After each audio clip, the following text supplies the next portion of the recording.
The Scours. Chapter 1. The Man. It was the 4th of February in 1875. They had a severe winter, and the snow lay deep in the gorges of Gillimanton Mountains. The steam plows had, however, kept the railroad open.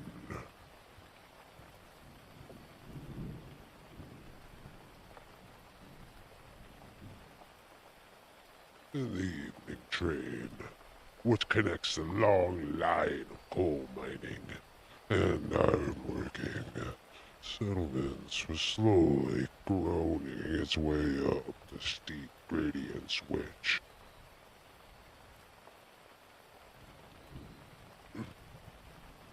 lead from Stegville to the plain to the Peninsula, the county township which lies at the head of the Mesa Valley.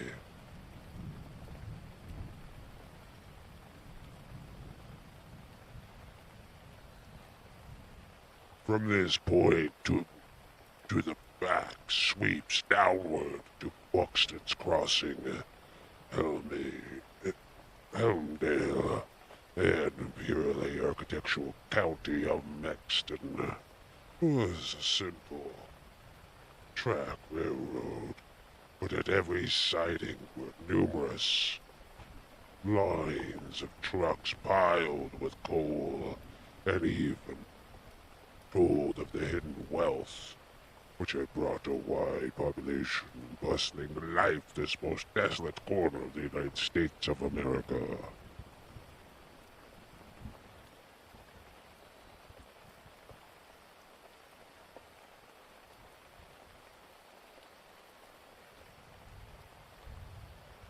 For desolate it was, little could be the first pioneer who traversed it. I'd ever imagined that the fairest pirates, the most lush water pastures were valueless compared to the gloomy land of the black crag and tangled forest.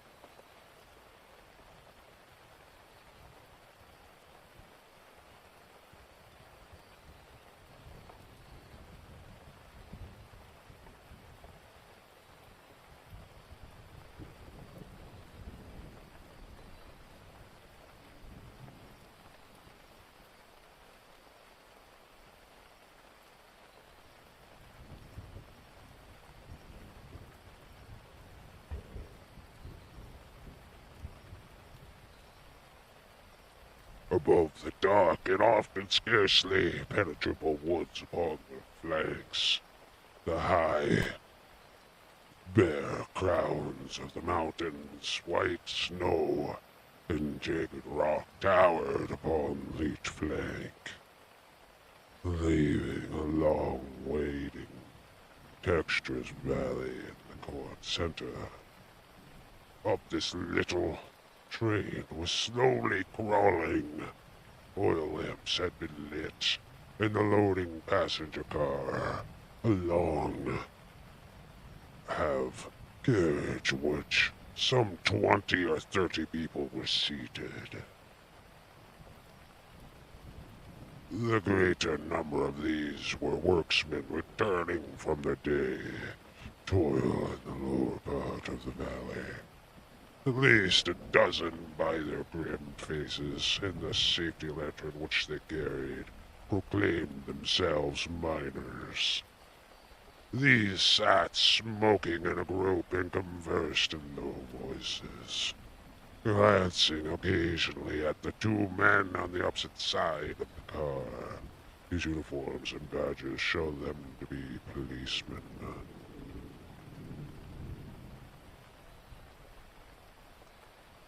Several women of laboring class, one or two travelers who made a small local storekeepers, made up the rest of the company, with the exception of one young man in a corner by himself.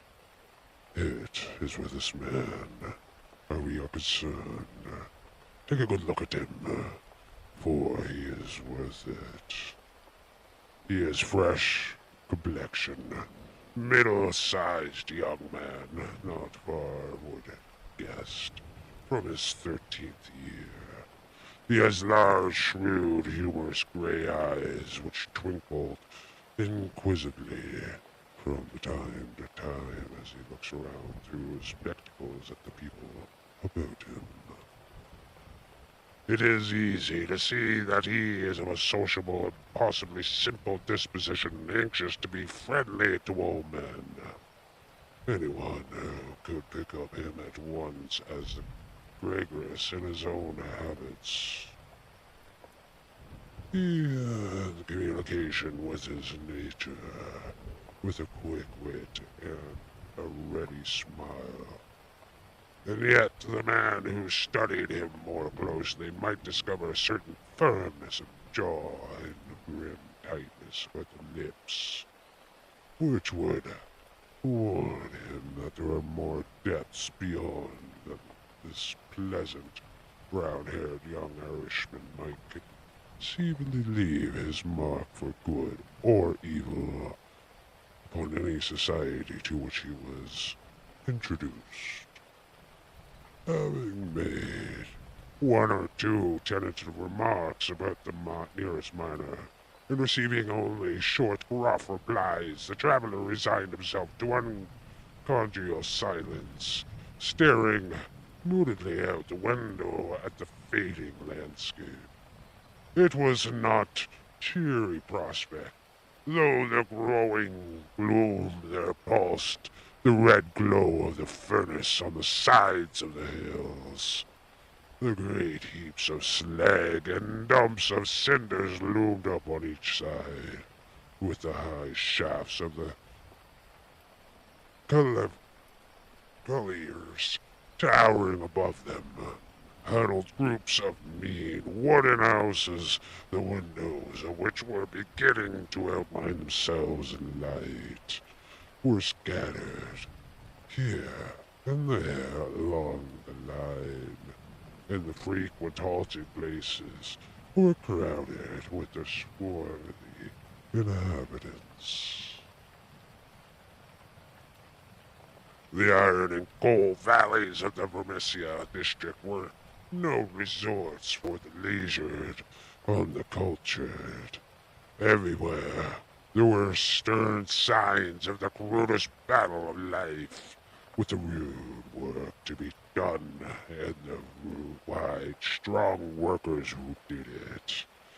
The young traveler gazed into his dismal country with a face of mingled repulsions and interest, which showed that the scene was now new to him. At the intervals he drew from his pocket a bulky letter to which he referred, and in the margins of which scribbled some notes. From the back of his waist he produced something which one would hardly have expected to find in his possession of a so mild-mannered man. It was a navy revolver of the largest size, as he turned it. Slantwise through light, the glint upon the rim of the copper shells within the drum showed it was fully loaded. He was quickly to restore it to his secret pocket, but not before it had been observed by a working man who had seated himself at the adjacent bench. "Hello, mate," he said. "You seem healed and ready." The young man, with a smile and an air of embarrassment. "Yes," said he. "We need them sometimes in the place I come from." "And where may that be?" "I'm the last from Chicago. A stranger in these parts, yes."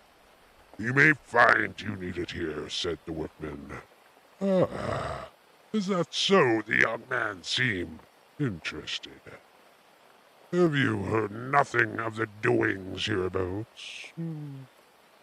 Nothing out of the way. I thought the country was full of it. You're here quick enough. What made you come here? I heard there was always work for a willing man. Are you a member of the Union? Sure. Then you'll get at your job, I guess. Have you any friends? Not yet. But I have the means of making them. How's that, then? I am one of the eminent order of the freemen. There is no town within the ledge where there is a lodge. I'll find my friends. That remark had gotten singular effect upon his companion. He glanced around suspiciously at the others in the car. Miners were still whispering among themselves. The two police officers were dozing. He came across, seated himself close to the young traveler, and held his hand. "Put her there," he said. A hand whip passed between the two. "I see you speak the truth," said the workman. "But it is well to make us certain." He raised his right hand to his eyebrow. The traveler once raised his left hand to the left eyebrow. "Dark nights are unpleasant," said the workman. "Yes, for strangers to travel," said the other answered. "That's good enough. I am Brother Scanlon, Lodge 341, Rumissa Valley. Glad to see you in these parts. Thank you, Brother. Dolan, Murder, Lodge 29, Chicago, Body Master, J.H. Scott, but I am in luck to meet a brother so early." "Well, there is plenty of us about. You won't find the order more flourishing anywhere in the States than right in Rumissa Valley. But we could do with more lads like you. I can understand a spry man of the Union finding no work to do in Chicago." "I found plenty of work," said McMurdo. "Then why did you leave?" The McMurdo nodded towards the policeman and smiled. "I guess those chaps he would be glad to know," he said. The Scanlon glanced pathetically. "In trouble?" "In trouble?" he asked with a whisper. "Deef. And a potentially job. And the next. Not a killing." "It's the early days to talk of such things," said McMurdo, with the air of a man who has been surprised into saying more than intended. "I've got my own good reasons for leaving Chicago, and let that be enough for you. Who are you that should take it on yourself to ask such things?" His eyes, gray eyes, gleamed with sudden and dangerous anger from behind the glasses. "All right, mate. No offense meant. The boys will think none of the worse of you. Whatever you've done, we are. You bound for now. Vermissa. That is her third halt down the line.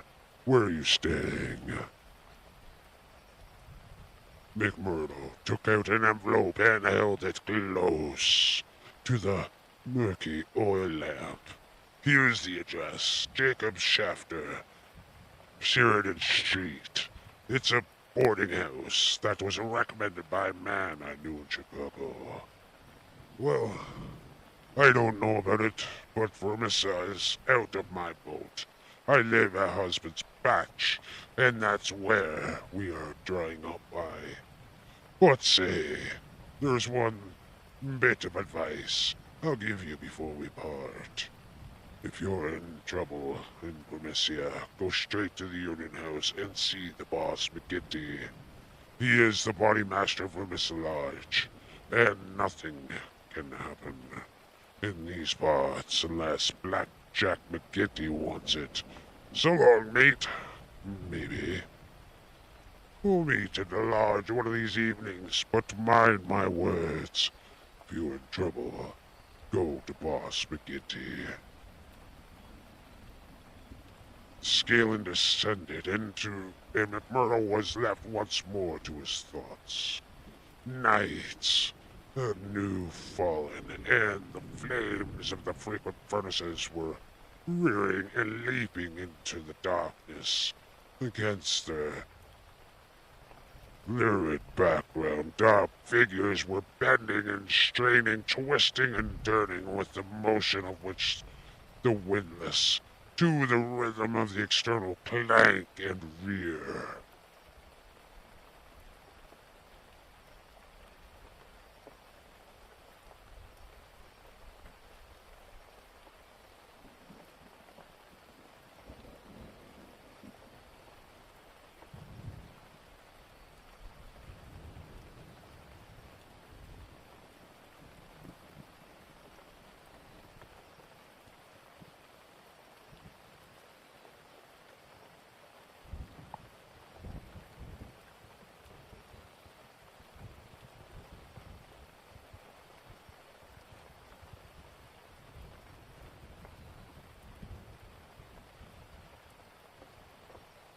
I guess hell must look something like that, said a voice.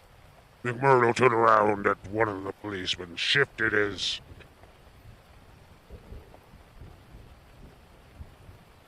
seat, was staring into the fiery waste.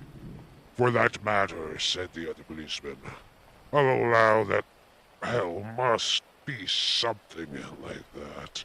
If there are worse devils down yonder than some we could name, it's mere that I'd expect. I guess you are now new to this part, young man.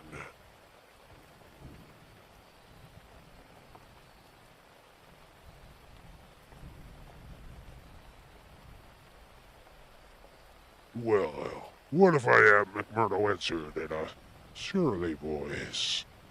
Just this, mister. I should advise you to be careful in choosing your friends. I don't think I'd begin with Mike Scanton or his gang if I were you. What the hell is to you who are my friends? Roared McMurdo in a voice which brought every head to the carriage round to witness the altercation. Did I ask you for your advice, or do you think me such a sucker that I couldn't move without it? You're speak when you're spoken to, and by the Lord you'd have to wait a long time if it was me. He thrust out his face and grinned at the patrolman like a snarling dog. The two policemen, having good-natured men, were taken aback by the extraordinary vehemence which their friendly advances had been rejected. No offense, sir, said one.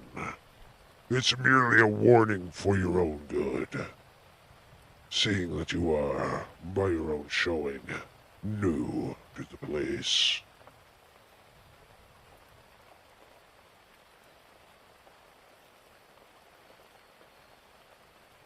I am new to this place, but I'm not new to you and your kind, cried McMurdo in a cold fury. I guess you're the same in all the places, shoving your advice when nobody asks for it. Maybe we'll see more of you before long, said one of the patrolmen with a grin. You're a real hand-picked one, if I am a judge. I was thinking the same, remarked the other. Guess we are to meet again. I'm not afraid of you, and I don't you think, cried McMurdo. My name's Jack McMurdo, see? If you want, you'll find me at Jacob Shafton's in Sheridan Street for Missia. So, I'm not hiding for you. Am I? Day or night, I dare to look like of you in the face. Don't make any mistake about that. There was a murmur of sympathy and admiration for the miners at the dauntless demeanor of the newcomer, while the two policemen shrugged their shoulders and renewed a conversation between themselves. After a few minutes later, the train ran into the ill-lit station, and there was a general clearing, for Primicia was by far the largest town on the line. McMurdo picked up his leather gripsack and was about to start off into the darkness when one of the miners accosted him. "By God, mate, you know how to speak to the cops," he said in a voice of awe. "It was grand to hear you. Let me carry your grip and show you the road. I'm passing shafters on the way to my own shack." There was a chorus of friendly "good nights" from the other miners as they passed from the platform. Before he had even set foot in it, McMurdo, the turbulent, had become a character in Vermisia. The country had been a place of terror, but the town was, in its way, even more depressing. Down that long valley where there was at least a certain gloomy grandeur in the huge fixes of the clouds of drifting smoke, while the strength in the industry of man found fitting measurements in the hills which had spilled by the side of his monstrous excavations. But the town showed a dead level of mean ugliness and squalor. The broad street was churned up by traffic into a horrible, rotted paste of muddy snow. The sidewalks were narrow and uneven. The numerous gas lamps shewed only to show the more clearly a long line of wooden houses, each with its veranda facing the street, unkempt and dirty. As they approached the center of the town, the scene was brightened by a now of well-lit stores, and even more by a cluster of saloons, gaming houses in which these miners spent their hard-earned but generous wages. "That's the Union House," said the guide, pointing to one of the saloons, which rose almost to the dignity of being a hotel. "Jack McGinty is the boss there." "What sort of man is he?" McMurdo asked. "What? Have you never heard of the boss?" "How could I have heard of him when you know I'm a stranger in these parts?" "Well, I thought his name was known clear across the country. It's been in the papers often enough." "What for?" "Well," the man lowered his voice, "over the affairs." "What affairs?" "Good Lord, mister, you are queer, if I must say it without offense. There's only one set of affairs that you'll hear in these parts, and that's the affairs of the Scours. Why, I've come to read of the Scours in Chicago, a gang of murderers, aren't they not?" "Hush on your life!" cried the miner, standing still in alarm, and gazing in amazement at his companion. "Man, you won't live long in these parts if you speak in the open street like that. Many a man has had his life beaten out of him for less." "Oh, I know nothing about them. It's only what I have read. And I am not saying that you have not read the truth." The man looked nervously around him as he spoke, peering into the shadows as if he feared to see some lurking dangers. If killing is murder, then God knows there is murder and to spare. But don't you dare to breathe the name of Jack McGinty in connection with it, stranger, or every whisper goes back to him, and he is not one that is likely to let it pass. Now, that's the house you're after. The one standing back from the street. You'll find old Jack Shafter that runs it as an honest man as lives in this township. "I thank you," said McMurdo. and shaking hands with his new acquaintance, he plodded, gripsack in hand, up the path which led to the dwelling house, at the door of which he gave a resounding knock. It was opened at once by someone very different from what he had expected. It was a woman, young, singularly beautiful. She was of German type, blonde and fair-haired, with the piquant of contrast of a pair of beautiful dark eyes, which she surveyed the stranger with surprise and pleasing embarrassment, which brought a wave of color, even her pale color over her pale face, framed in the bright light of the open doorway. It seemed to McMurdo that he had never seen more beautiful picture, the more attractive for its contrast with the sordid and gloomy surroundings. A lovely violet growing upon one of those black slag heaps of the mines would not have seemed more surprising. So entranced was he that he stood staring without a word, and it was she who broke the silence. "I thought it was my father," she said with an unpleasing little touch German accent. "Did you come to see him? He is downtown. I expect back every minute." McMurdo continued to gaze at her over admiration until her eyes dropped in confusion before his master. Visitor. "No, miss," he said at last. "I am in no hurry to see him. But your house was recommended me for board. I thought it might suit me, and now I know it will." "You are quick to make up your mind," she said with a smile. "Anyone but a blind man could do as much," the other answered. She laughed at the compliment. "Come in, sir," she said. "I'm Miss Eddie Shafford, Mr. Shafford's daughter. My mother's dead, and I run the house. You can sit down by the stove in front of the room until father comes along. Ah, here he is, so you can fix things with him right away." A heavy, elderly man came plodding up the path. In a few words, McMurdo explained his business. A man of the name of Murphy had given him the address in Chicago. He in turn had from someone else. Old Shafter was quite ready. The stranger made no bones about the terms, agreed at once on every condition, and was apparently fairly flush of money. For $7 a week paid in advance, he was to have board and lodging. So that was McMurdo, the self-confessed fugitive from justice, took up his abode under the roof of the Shafters, the first step of which was to lead to a long and dark train of events, ending in a far distant land. Chapter 2. The Body Master.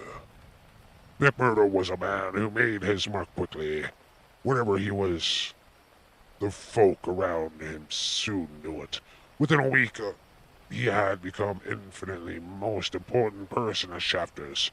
There were 10 or a dozen boarders there, and they were honest foremen, commonplace clerks from the stores, of a very different caliber from young Irishmen. Of an evening when they gathered together, his joke was always readiest, his conversations the brightest, and his song the best. He was a born boon companion, and a magnetism which drew good humor from all around him. And yet he showed again and again, as he shone in the railway carriage, a capacity for sudden fierce anger, which compelled the respect and even the fear of those who met him. For the law, too, and all who were connected with it, he exhibited a bitter contempt which delighted some and alarmed others of his fellow boarders.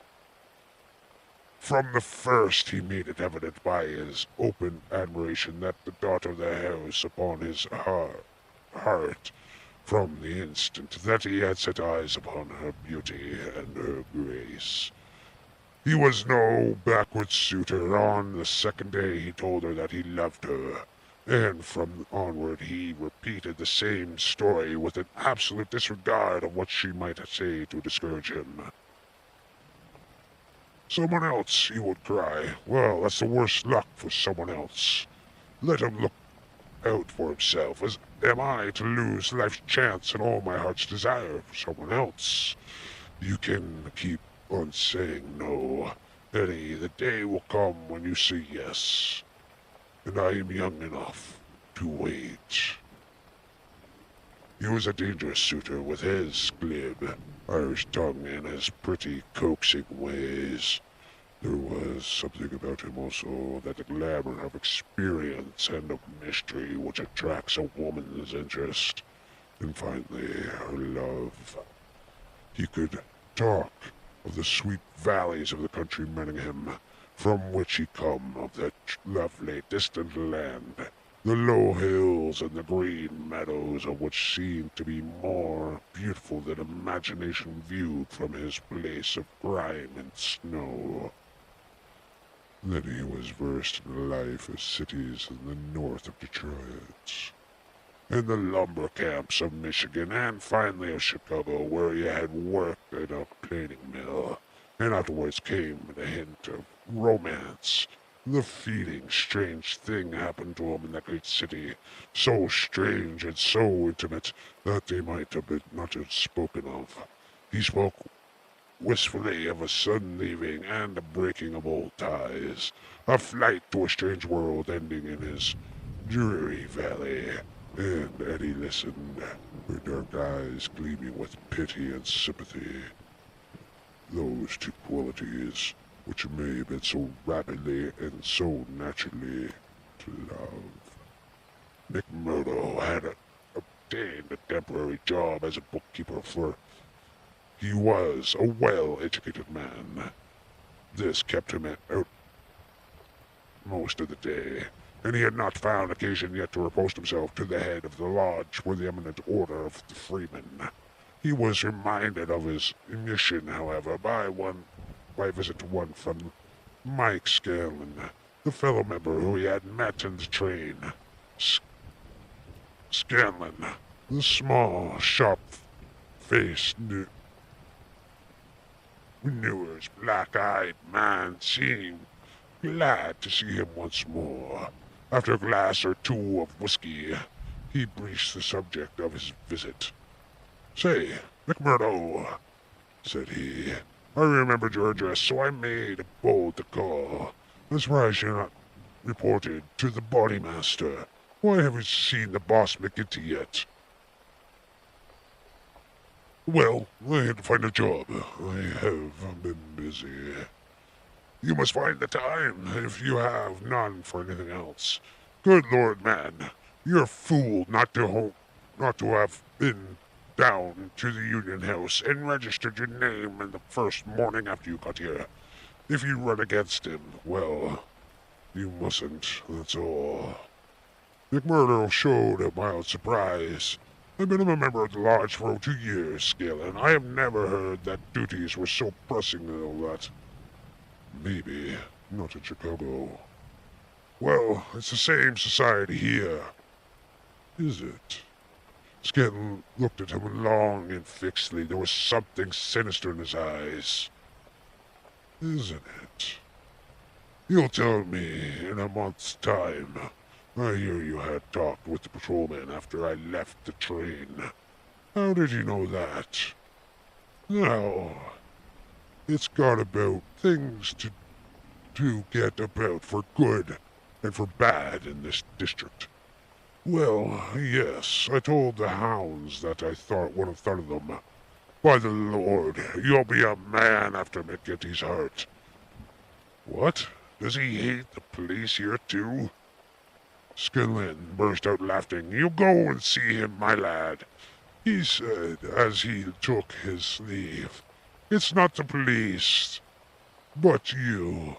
He'll hate if you don't. Now take a friend's advice and go at once." It chanced that on that same evening McMurdo had another more pressing interview which urged him in the same direction. It may have been that of his attentions to Edie that had been more evident than before, or they had gradually obtruded themselves into the slow mind of a good German host. But whatever the course, the boarding-house keeper beckoned the young man to his private room and started the subject without any location. It seems to me, mister, said he, that you are getting set on my alley. Eddie, ain't that so, or am I wrong? Yes, that is so, the young man answered. Well, I want to tell you right now that there ain't no manner of use. There's someone slipped in afore you. She told me so. Well, you can lay that she told the truth. What did she tell you? Who it was? No. I asked her, but she wouldn't tell. I dare say not. The little baggage. Perhaps she did not wish to frighten you away. Frighten? McMurdo was on fire in a moment. Ah, yes, my friend. You need not be ashamed to be frightened of him. It's Teddy Baldwin. And who the hell is he?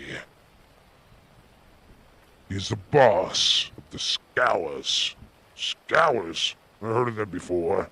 The Scours here and the Scours there. It's always in a whisper. What are you all afraid of? Who are the Scours? The boarding-house keeper instinctively sank his voice, as everyone's did who talked about the terrible society. The Scours, said he, are the eminent order of the freemen. The young man stared. Why am I a member of that order myself? You! I would never have in my house if I'd known it. If you have to pay me $100 a week. What's wrong with the order? It's with charity and good fellowship. The rules say so. Maybe in some places. Not here. What is here? It's a murder society. That's what it is. McMurdo laughed incredulously. How can you prove that? He asked. Prove it? There are not 50 murders to prove it. What about the Millman, and Van Shorst, and the Nicholson family, and old Mr. Hyam, and the little Belly James, and the others? Prove it! Is there a man or woman in this valley that does not know it? See here, said McMurdo earnestly. I want you to take back what you said, or else make it good. One or another you must do before I quit this room. Put yourself in my place. Here I am, a stranger in the town. I belong to a society that I know only as an innocent one. You'll find it through the length and breadth of the states, but always as an innocent one. Now, when I am counting upon joining it here, you tell me that the same as its murder society called the Scours, I guess you owe me either an apology or an explanation, Mr. Shafter. I can but tell you the whole world knows, mister, that bosses, the ones who are bosses of the other, if you offend the one, it is the other that will strike you. We have proved it too often. That's just gossip. I want proof, said McMurdo. If you live here long enough, you'll get your proof. But I bet you are yourself one of them. You'll soon be as bad as the rest. But you will find other lodging, misters. I cannot have you here. It is not bad enough that you are one of these people courting my Eddie, and that I dare not turn him down. But I should have another for my boarder. Yes, indeed, you shall not step in here after tonight. McMurdo found himself under the sentence of banishment, both from his comfortable quarters and from the girl whom he loved. He found her alone sitting room that same evening, and he poured his troubles onto her. "Sure, your father is giving me notice," he said. "This little would come if it was just my room. Indeed, Eddie, thought it's only a week that I've known you, but you are the very breath of life to me, and I cannot live without you." "Oh, hush, Mr. McMurdo. Don't speak so," said the girl. "I told you I am not, that you are too late. There is another, and if I have not promised to marry him at once, at least I can promise no one else. I supposed I had been the first, Eddie. Would I have had a chance?" The girl sank her face into her hands. "I wish to heaven that you had been first," she sobbed. McMurdo was down to his knees before her in an instant. "For God's sake, Eddie, let it stand at that," he cried. "Will you win your life and my own for the sake of this promise? Follow your heart, Akushla, and safer guide than any other promise before you know that it was you were saying." He had seized Eddie's white hand between his own strong brown ones. "Say that you'll be mine, and we will face it out together. Not here. Yes, here. No, Jack." His arms were around her now. "It cannot be here. Could you take me away?" A struggle passed for a moment over McMurdo's face, but it ended by setting like a granite. "No, here," he said. "I'll hold you against the world. Eddie, you're right here where we are. Why would we not leave together?" "No, Eddie, I cannot leave here. But why?" "I never hold my head up again if I felt that I had been driven out. Besides, what is there to be afraid of? Are we not free folks in the free country? You love me, and I you. Who will dare to come between?" "You don't know, Jack. You've been here too short a time. You don't know this Baldwin. You don't know McGinty and his scours." "No, I don't know them, and I don't fear them, and I don't believe in them," said McMurdo. "I've lived among rough men, my darling, and instead of fearing them, it has always ended that they have feared me. Always. Eddie, it's mad in the face of it. If these men, as your father says, have done crime after crime in the valley, and if everyone knows them by name, then how come none are brought to justice? You answer me that, Eddie, because no witness dares to appear against them." "They would not live a month if they did. Also because they've always their own men to swear that the accused one was far from the scene of the crime." "But surely, Jack, you must have read all this. I've understood that every paper in the United States was writing about it." "Well, I read something, that is true. But I thought it was a story. Maybe these men have some reason in what they do. Maybe they're wronged and have no other way to help themselves." "No, Jack, don't let me hear you speak so. That is how he speaks. The other one, Baldwin, he speaks like that, does he? And that's why I loathe him so. Oh, Jack, how can I tell you the truth? I loathe him with all my heart, but I fear him also. I fear him for myself, but above all I fear him for Father. I know that some great sorrow would come upon us if I dared to say what I really felt. That is why I had to put him off with half a promise. It was the real truth's only hope. But if you would fly me, Jack, we could take the Father with us and live forever far from the power of these wicked men." Again there was a struggle upon McSturtle's face, and again it sat like granite. "No harm shall come to you, Eddie, nor shall to your father either.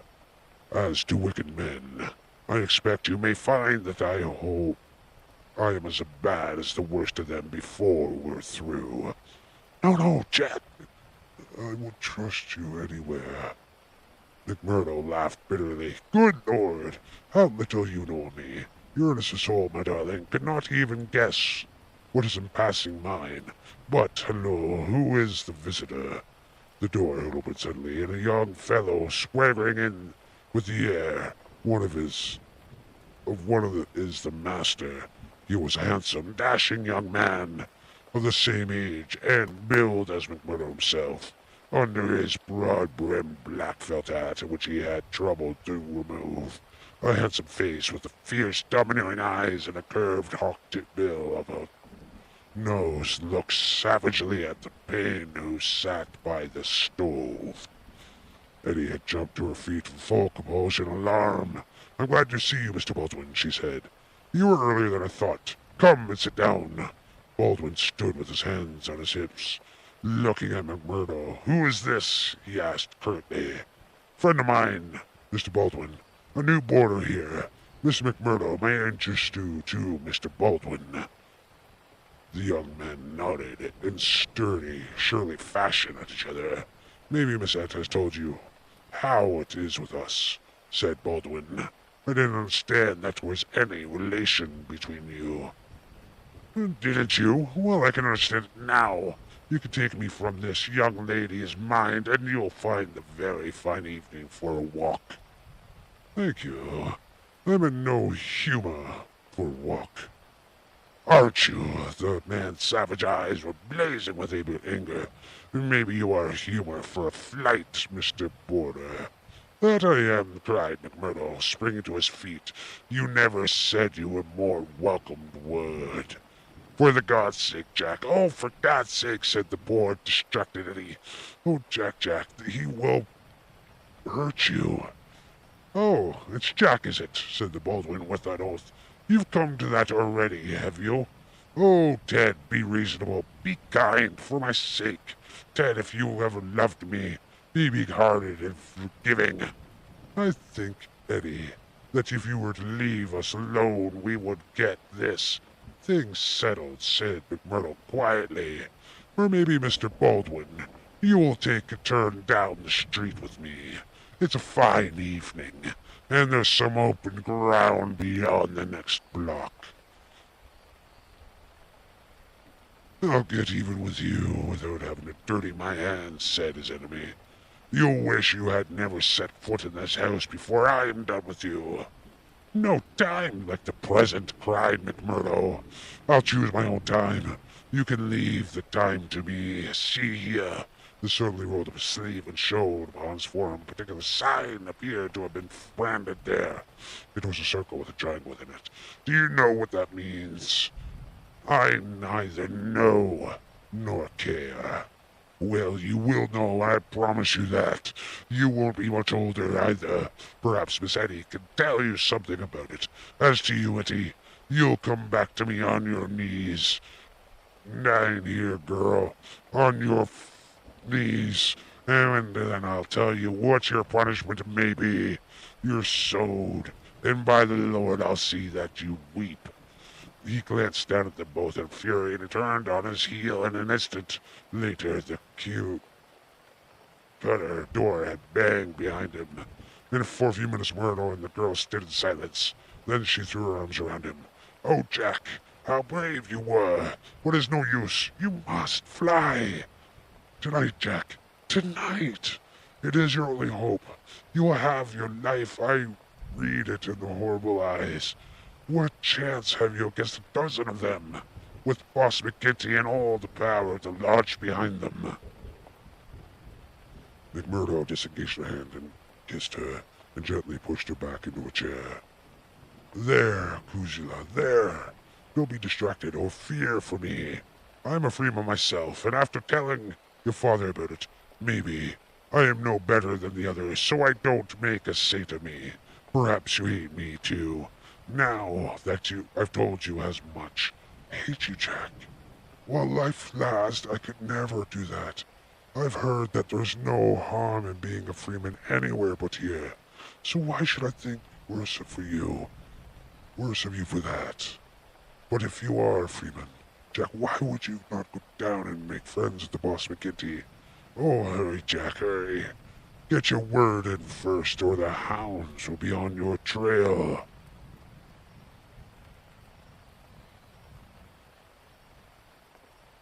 I was thinking the same thing, said McMurdo. I'll go right now and fix it. I can tell your father that I'll sleep here tonight and find some other quarters in the morning. The bar at McGinty's saloon was crowded as usual, for it was the favorite loafing place of all the regular elements of the town. The man was so popular, for he had a rough, jovial disposition, which found a mask covering a great deal which lay behind it.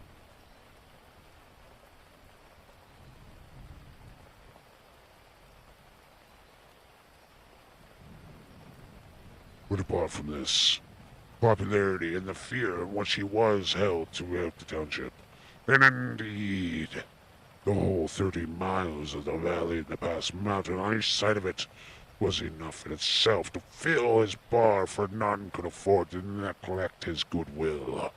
Besides, his secret powers was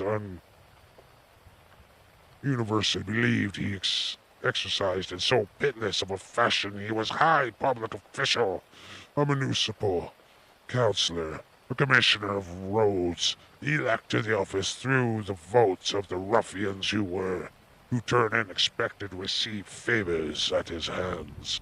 Assessments and taxes were enormous. The public works were notoriously neglected. The accountants were slurred even by bribed auditors.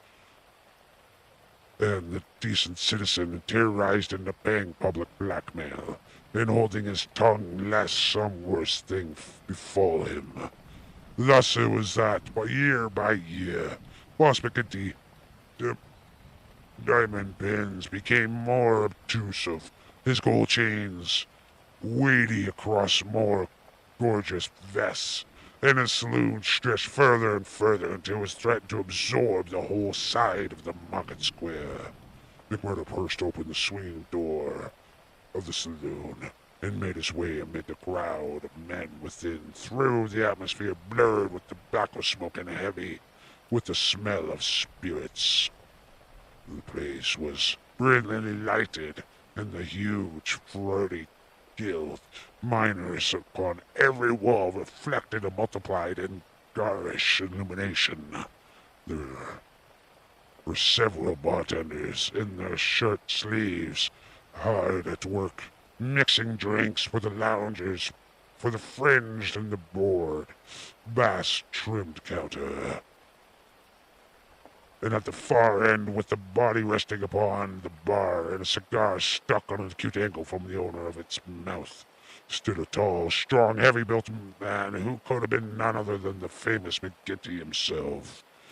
He was a black man, giant-bearded to the cheekbones, and with a shock of risen hair which fell to his collar. His complexion was as swarthy as them of the Italian. His eyes were of strange dead black, which, confirmed with a slight squint, gave the particularly sinister appearance.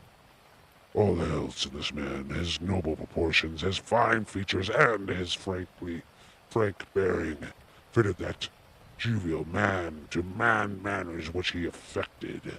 Here, one would say, is a bluff or honest fellow whose heart would be sound, however rude his outspoken words might seem. It was only when those dead dark eyes, deep and remorseless, were turned upon a man that he shrank within himself, feeling that he was face to face with infinite possibilities of latent evil, with the strength and courage and cunning behind it what made 1,000 times more deadly. Having a good look at this man, McMurdo allowed his way forward with his usual careless audacity and pushed himself through the little groups of courtiers who were frowning upon the powerful boss, laughing uproariously of the smallest of his jokes. The young stranger's bold gray eyes looked back fearlessly through the glasses at the deadly black ones which turned sharply upon him. Well, young man, I can't call your face to mine. I'm new here, Mr. McGinty. You are not so new. You can't give a gentleman his proper title. He's Counselor McGinty, young man, said a voice from the group. I'm sorry, Counselor. I'm strange to the ways of this place, but I was advised to see you. Well, you see me. This is all there is. What do you think of me?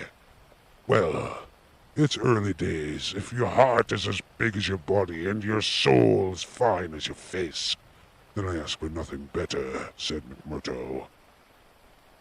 By God, you got an Irish tongue in your head anyhow, cried the saloon keeper, not quite certain whether to be humorous this audacious visitor, or to stand upon his dignity. So you were good enough to pass my appearance? Sure, said McMurdo. And you were told to see me? I was. And who told you? Brother Scallon of Lodge 341 Vermissia.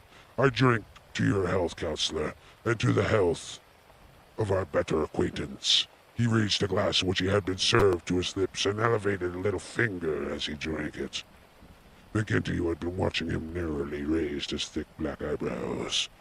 Oh, is it like that, is it? Said he. I'll have to look a little closer into this, Mr.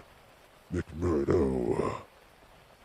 A bit closely, Mr. McMurdo, for we do not take folk or trust on these parts, nor believe we've been told. Neither. Come in here for a moment, behind the bar. There was a small room there, lined with barrels. McGinty carefully closed the door and seated himself in one of them, biting thoughtfully on a cigar, surveying his companion with those distinguished eyes. For a couple minutes he sat in complete silence. McMurdo bowed the inspection cheerfully, one hand in his coat pocket and the other twisting his brown mustache. Suddenly McGinty stooped and proceeded a wicked-looking revolver. See here, my joker said, if I thought you were going to play a game on us, it would be short work for you.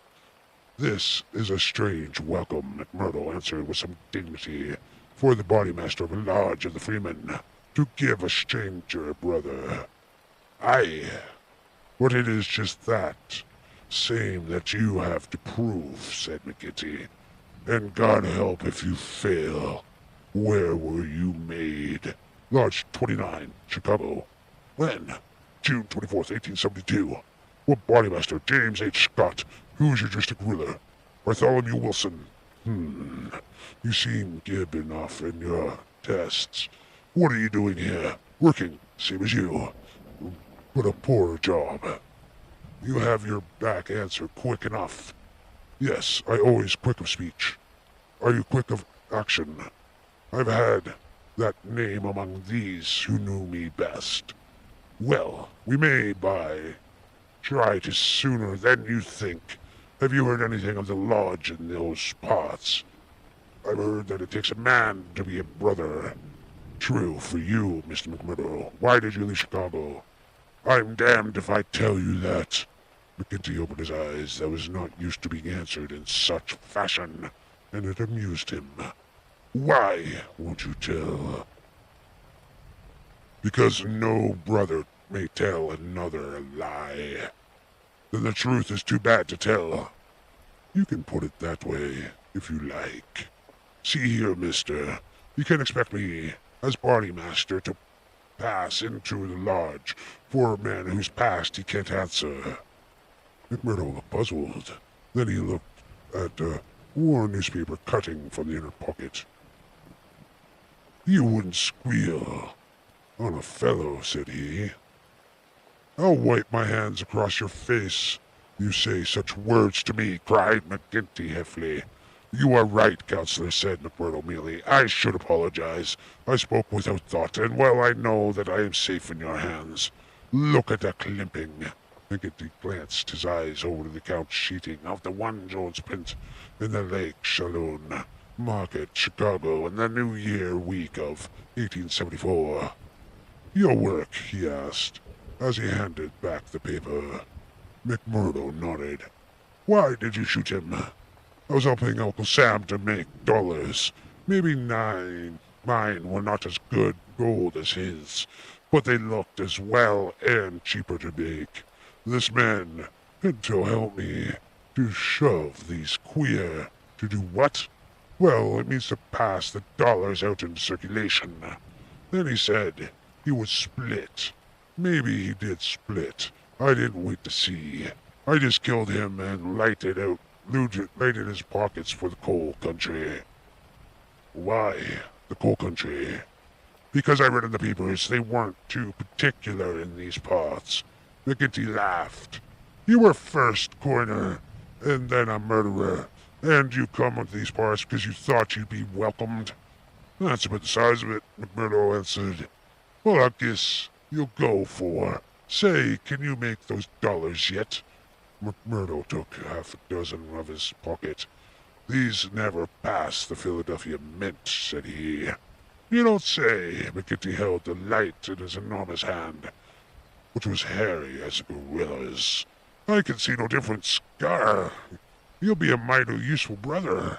I am thinking we can do with a bad man or two among us. Friend McMurdo, for there are times when we have to take care of our own part. We've been against the wall if you haven't shoved back at those that were pushing us. Well, I guess I'll do my own share of shoving with the rest of the boys. You seem to have a good nerve. You didn't squirm when I shoved this gun at you. It was not me that was in danger. Who then, Counselor? It was you, Counselor. McMurdo drew a cocked pistol from the side of his pocket of his pea jacket. I was covering you all the time. I guess my shot would have been as quick as yours. By God, McGinty flushed an angry red and then burst a roar of laughter. Say we had no such holy terror come to the hand of many a year. I reckon the Lodge will learn to be proud of you. Well, what the hell do you want? And I can't speak alone with a gentleman for 5 minutes, but you must butt in us. The bartender bashed. I'm sorry, Counselor, but it's Ted Baldwin. He must see you this very minute. The message was unnecessary, for the set, cruel face of the man himself was looking over the steward's shoulder as he pushed the bartender into the closed door behind him. So, he said, he with a furious glance at McMurdo. You get here first, did you? I've got a word to say, you Counselor, about this man. Then say it here now before my face, cried McMurdo. I'll say it to my own time, in my own way. Tut-tut, said McGinty, getting off his barrel. This will never do. We have a new brother here, Baldwin, and it's not for us to greet him in such fashion. Hold out your hand, man, and make up. Never, cried Baldwin in a fury. I've offered to fight him, and if he thinks I have wronged him, said McMurdo, I'll fight him with fists. Or if that won't satisfy him, I'll fight him in any way he chooses.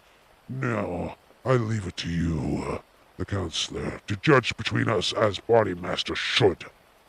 What is it then? A young lady. She's free to choose for herself. Is she? Cried Baldwin. As between two brothers in Lodge, I should say. She was, said the boss. Oh, that's your ruling, is it? Yes, it is, Ted Baldwin, said McGinty with a wicked stare. It is you that would dispute it. You would throw everyone who stood by your side this 5 years in favor of a man who never saw before your life. You're not a bodymaster for life, Jack McGinty. And my God, when next it comes to vote. The Counselor sprang at him like a tiger. His hands closed around the other's neck and hurled him back across one of the barrels. His mad fury would have squeezed the life out of him if McMurdo not interfered. Easily, Counselor. For heaven's sake, go easy, he cried as he dragged him back. McGinty released his hold, and Baldwin cowed and shaken, gasping for breath, and shivering in every limb as one who has looked over the very edge of death, sat up and barred over which had been hurled. You've been asking for this many a day, Ted Baldwin. Now you get it, cried McGinty, his huge chest rising and falling.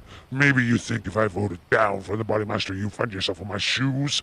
It is more than large to say that, but so long as I am the chief, I will have no man lift his voice against me or my rulings. I have nothing against you, mumbled Baldwin, feeling his throat. Well then, cried the other, relapsing for a moment into a bluff joviality. We are good friends here. Friends again, and that's the end of the matter. He took the bottle of champagne down from the shelf, twisted the cork. See now, he continued, as he filled 3 glasses. Let us drink to the quarreling test of the lodge. After that, as you know, there can be no bad blood between us. Now then, the left hand on the apple of my throat say to you, said Baldwin, what is the offense, sir? The clouds are heavy, answered Baldwin, but they will forever brighten. And this I swear, the man drank their glass, and some ceremony performed between Baldwin and McMurdo. There, cried McConty, rubbing his hands, that is the end of this black blood. You'll come to ledge discipline if it goes further, and there is a heavy hand in these parts, as Brother Baldwin knows, and yourself. Damn soon find out, Brother McMurdo, if you ask for trouble. Truth. I'd be slow to do that, said McMurdo. He held his hand to the Baldwin, too quick to quarrel and quick to forgive. It's my hot Irish blood, they tell me, but it is ever for me, and I to bear no grudge. Baldwin had to take a preferred hand, for the hateful eye of the terrible boss was upon them, but his sullen face showed how little the words of other had moved him. McGinty tapped them both on the shoulders. Tut! These girls, he cried. To think that the same petticoats should come between 2 of my boys. It is the devil's own luck. Well, it's the Colleen inside of them that must settle the question, for it's outside the jurisdiction of a Body Master, and the Lord to be praised for that. We have enough on us now, without the women as well. You'll have to be affiliated to Lodge 341, Brother McMurdo.